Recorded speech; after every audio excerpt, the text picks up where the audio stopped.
नमामि धन्वंतराय नमः। Hello guys, आयुर्वेंगे वेलकम्स यू। सो गाइस, जो आज हम बात करेंगे वो हमारा अगत तंत्र का एक बहुत ही महत्वपूर्ण टॉपिक है, जो कि जांगम विष के अंतर्गत आता है, जिसमें कि एक सब टॉपिक है कीट विष यानी कि इंसेक्ट पॉइजन। कीट के अंतर्गत आता क्या क्या है, तो देखिए, जैसे कि हम अपने घर में देखते हैं, काफ़ी कीड़े मकोड़े रहते हैं छोटे छोटे, जैसे कि आप जिसको चींटी बोलते हैं, मकोड़ा होता है, मक्खी होती हैं, मच्छर होते हैं। ये सभी हमारे कीट के अंतर्गत आते हैं। आइए स्टार्ट करते हैं कीट विष। तो देखिए, कीट विष में सबसे पहले इनकी उत्पत्ति पता होनी चाहिए हमें क्या है। तो शुक्र, जो हमारा सर्प है, उसके शुक्र से, मल से, मूत्र से, शव से और अंडों से बताई गई है किसकी, कीट की उत्पत्ति बताई गई है। यहाँ पर कीट विष की नहीं, कीट की उत्पत्ति है।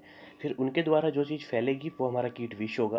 तो फिर बताया गया है कि जो कीट होते हैं, जो इनसे उत्पन्न होते हैं, इन 5 चीज़ों से, शुक्र, मल, मूत्र, शव और अंडे।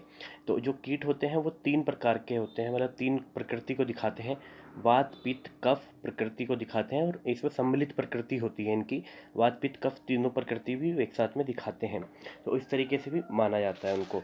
अब बात करते हैं इनके अंदर जो विष होता है उनका अधिष्ठान कहाँ पर होता है, विष कहाँ कहाँ पर प्रेजेंट होता है। तो देखिए, नख में, मूत्र में, पुरुष में और उनके शव में। जब वो डेथ हो जाती है उनकी, तो उसके शव में भी वहाँ पर आपको जो विष है वो देखने को मिलेगा। तो इसकी ट्रिक है पीसीएम ने।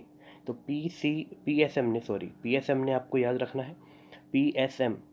तो पी से आपको जो याद रखना है वो याद रखना है पुरुष, एस से आपको शव याद रखना है, एम से मूत्र याद रखना है और ने से नेल आपको याद रखना है यहाँ पर, यानी कि नख। तो इस प्रकार से जो इनके अधिष्ठान है वो कवर हो जाते हैं। आगे बात करते हैं इनके दोषानुसार भेद की।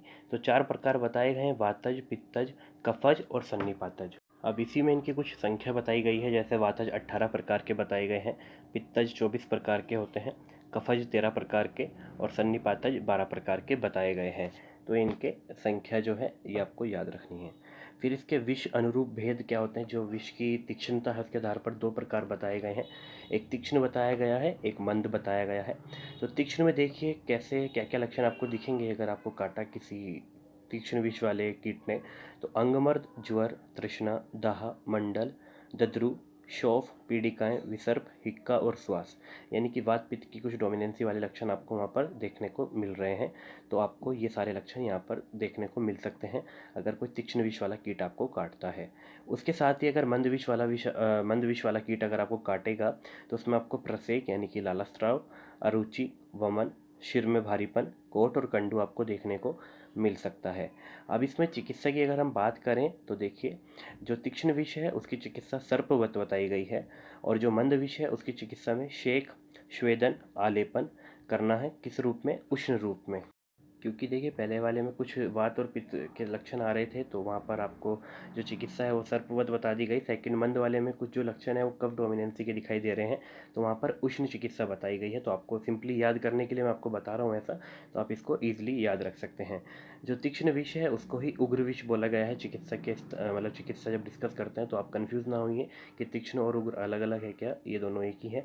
तो इस तरीके से एक छोटा सा एक टॉपिक है जो इंसेक्ट या कीट विष का, वो हमने यहाँ कवर किया। आई होप आपको वीडियो पसंद आई होगी। So thank you so much guys for watching the video. Please like, share and subscribe to the channel. Thank you so much guys.